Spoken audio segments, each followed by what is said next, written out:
Mind you, these signs can happen to anyone, even when you're doing everything right.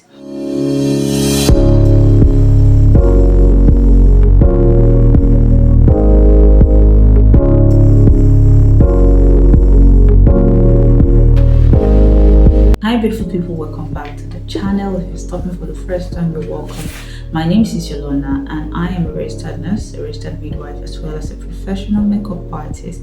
Over here we create contents on faith and health and nursing, as well as makeup. So if these are the kind of content you're looking out for, please do not hesitate to like, share, as well as subscribe. Join the family. I know that when it comes to pregnancy or being pregnant, we are caught up usually with the whole excitement of expecting a new one, and we could easily brush off slight discomfort or mild symptoms that we may experience that, oh, these are just pregnancy woes. But remember that most times our bodies are telling us things, and it's left for us to listen and respond. Pregnancy is a complex yet unique experience for every woman, and so it's important that we are aware of the common warning signs that could indicate potential issues or challenges that would arise during the course of the pregnancy, so that appropriate steps can be taken. That is why in this video I'm going to talk about the subtle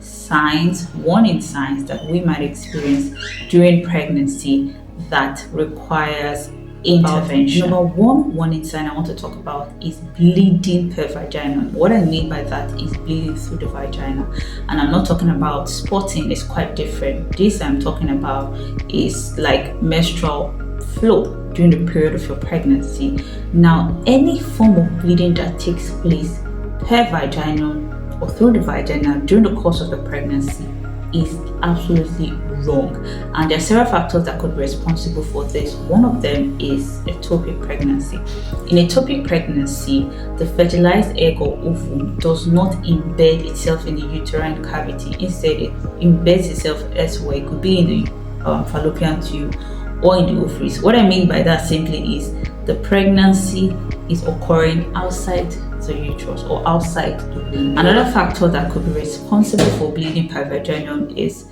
placenta abruptio, which is the abnormal separation of the placenta from the uterus. Okay, this could cause bleeding through the vagina during the course of the pregnancy, and I would advise that you immediately visit the hospital if you're experiencing this. Number two warning sign I want to talk about is severe swollen hands or legs and face during pregnancy.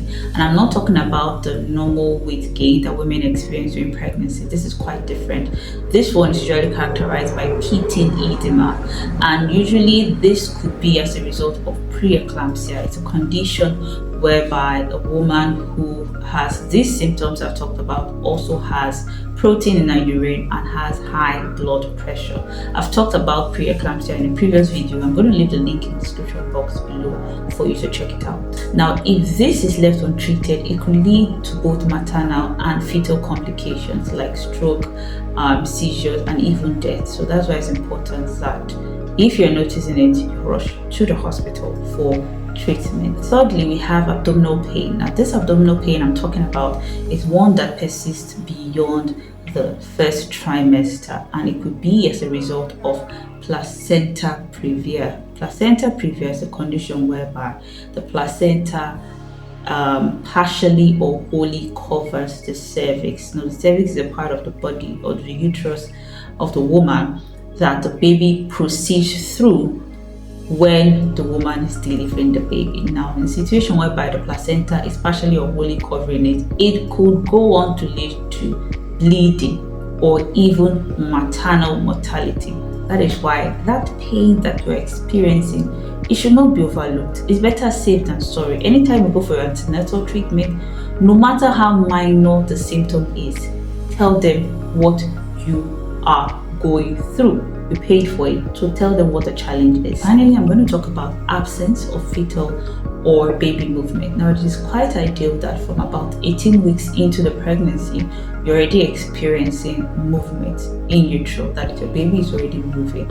And this movement will usually keep increasing, but there might be a slight reduction towards the tail end of the pregnancy, simply because the baby is now bigger and the space in the uterus has now reduced compared to the baby's size, right? So it limits the movement to an extent. But that being said, absence of fetal movement is absolutely wrong. So that's why it's important that as a mother, you should be able to track your baby's movement per hour. How often does my baby move? So you can easily notice when, oh, there's something off early, and run to the hospital for adequate intervention. That being said, we've come to the end of this video. I'll be able to learn from it. If you have any question or recommendation, let me know in the comment section below.